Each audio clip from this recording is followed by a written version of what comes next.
paz do Senhor, meus irmãos. Eu sou o pastor Edmar Oliveira e nessa oportunidade agora nós viemos aqui falar sobre a lição de número hoje da nossa revista de Escola Bíblica Dominical. Ela traz como tema Paulo e o bom combate da oração.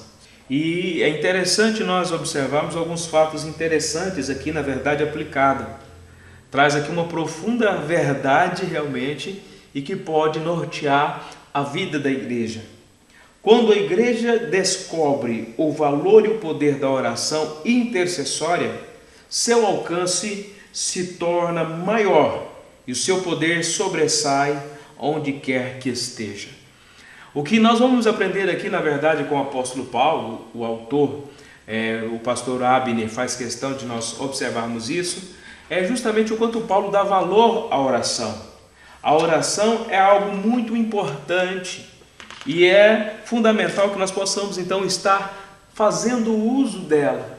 Vamos observar aqui então como é que Paulo faz uso desse instrumento tão importante, dessa ferramenta tão importante que é a oração.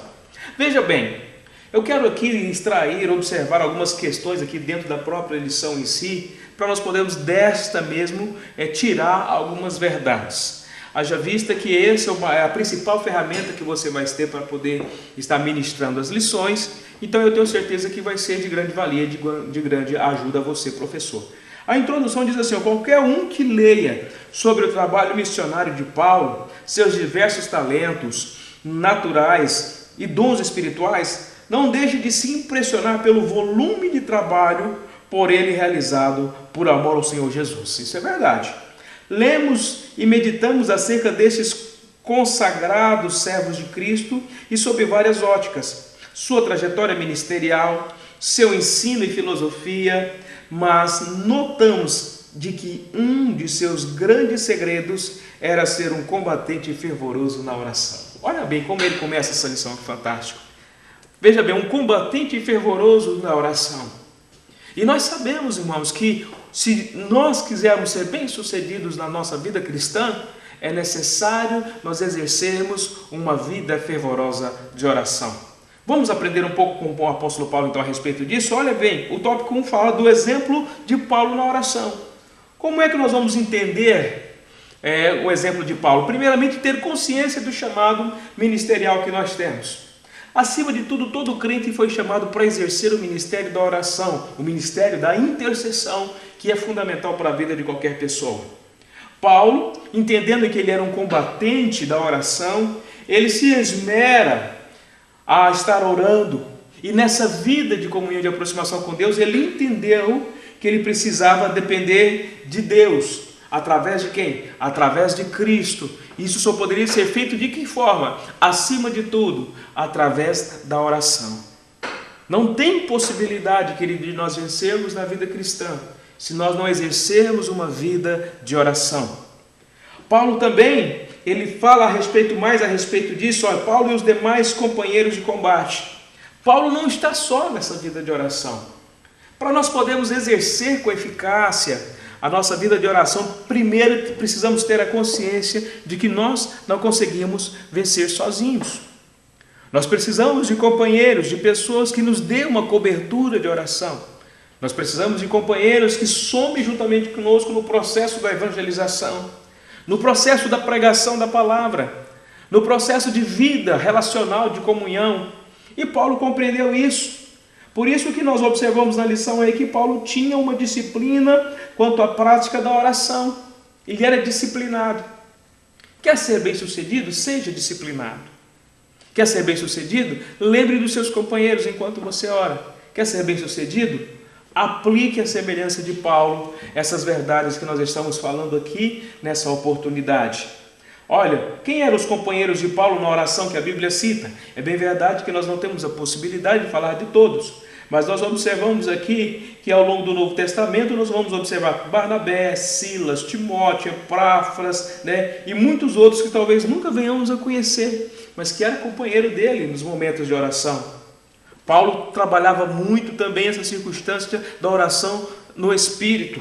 E quando nós falamos de oração no Espírito, aqui o autor traz uma coisa diferenciada para nós, que esse é um tipo de oração que procede da fé e comunhão com o Espírito e que possibilita o crente ir além de sua limitação de tempo e esforço mental. É algo importante nós entendermos isso. A oração do Espírito não está ligada apenas a você fazer uma oração na mente. Acima de tudo, está no sentido de você compreender, de você se envolver, de você se dedicar profundamente a ela. É de você se entregar, não apenas de corpo, mas de alma, e realmente fazê-lo com uma convicção.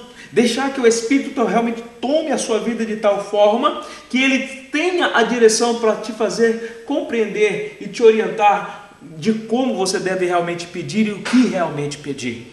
São situações e fatos que nós temos que pensar. E Paulo nos ensina muito bem a respeito dessa circunstância. E nós precisamos compreender essa verdade.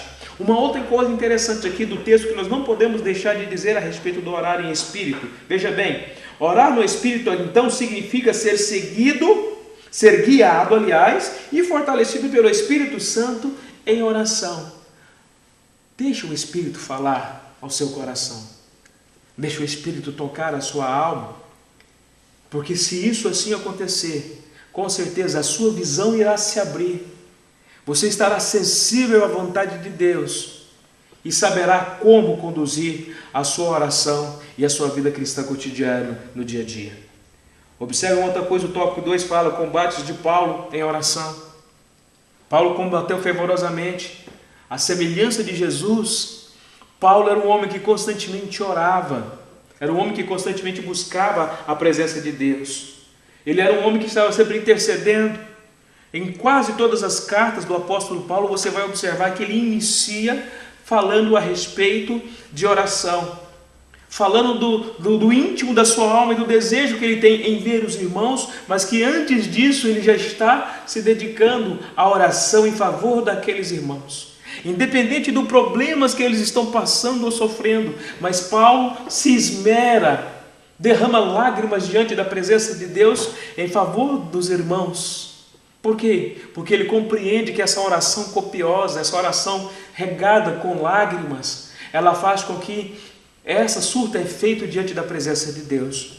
Lembrando algo que nós ouvimos falar a respeito de Davi, que um coração contrito e quebrantado Deus jamais despreza. Então é importante combatermos em oração. Mas como isso pode ser feito? Derramando o seu coração pela igreja. Olha que coisa mais linda, irmãos. Derramando o coração pela igreja, sendo sensível, amando, dedicando-se a ela. Só pode praticar esse combate quem realmente está com o coração totalmente voltado para a igreja e para o valor que ela tem. Paulo também fala que ele também dependia da oração. Se eu tenho a consciência que eu preciso estar orando em favor da igreja, e eu faço com muito fervor, com lágrimas, acima de tudo também eu preciso entender que eu preciso de uma cobertura espiritual de oração. Eu preciso compreender que eu também me torno vulnerável aos ataques do inimigo. Por isso, a cobertura de oração é importante. Paulo entendia que ele dependia dessa oração, porque ele sabia que Deus é todo-poderoso e imutável. Mas ele sabia também que Deus escolheu o processo da oração para trabalhar no coração dos crentes. Tem coisa para nos tornarmos mais sensíveis do que a oração? Não existe, não tem. Uma outra coisa interessante que nós observamos que a oração, ela não deve ser um meio de promoção pessoal, e sim a promoção do reino de Deus. E Paulo entende e compreende isso. Quando ele pede oração, ele não pede por uma questão de promoção pessoal. Ele não pede no sentido de que ele se prospere, se projete e seja melhor do que os outros. Pelo contrário, ele reconhece a sua condição, a sua limitação. Por isso ele pede oração e pede aos irmãos que possam interceder em favor da sua vida. Que possamos aplicar isso muito bem. Ele fala também sobre a questão, Paulo e a intercessão de seus discípulos. E uma coisa que é fantástica, que é importante, porque isso envolve também a realidade de estar intercedendo por aqueles que têm sobre nós, em nós, aliás, um referencial. Existem aqueles que olham para nós, que ele nos tem como um espelho, que esperam alguma coisa de nós, que olham em nós e entendem que nós somos seus líderes natos e querem nos seguir como espelho. Precisamos estar orando em favor dessas pessoas. Para quê? Para que eles possam se fortalecer cada vez mais e andando assim na presença do Senhor possam dar frutos. Que eles possam adquirir uma graça, uma suficiência que vem da parte de Deus para serem bem-sucedidos no trabalho da obra e para a glória e honra do nome santo do Senhor Jesus. Portanto, vamos nos esmerar no trabalho da oração. Vamos estar orando uns pelos outros. Vamos observar que tem pessoas que nos têm como modelo, como referência. Vamos, acima de tudo, fazer com que a oração que nós intercedemos em favor das pessoas e a oração que nós recebamos possa reluzir em nós uma condição, uma capacidade de que as pessoas possam ver Cristo e assim possamos processar na vida de pessoas que nos assistem e de pessoas que nos admiram, verdadeiros discípulos para a glória e honra do nome do Senhor Jesus. E para nós terminarmos, alguns ensinos de Paulo sobre a oração. Dentro do tempo que nós temos aqui, 3 coisas são fundamentais para nós aprendermos aqui.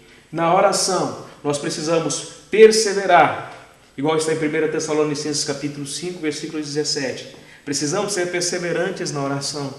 Precisamos constantemente estar andando e entendendo que às vezes as coisas não vão ser fáceis.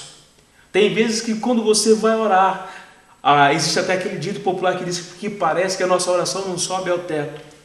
Nós não devemos desistir.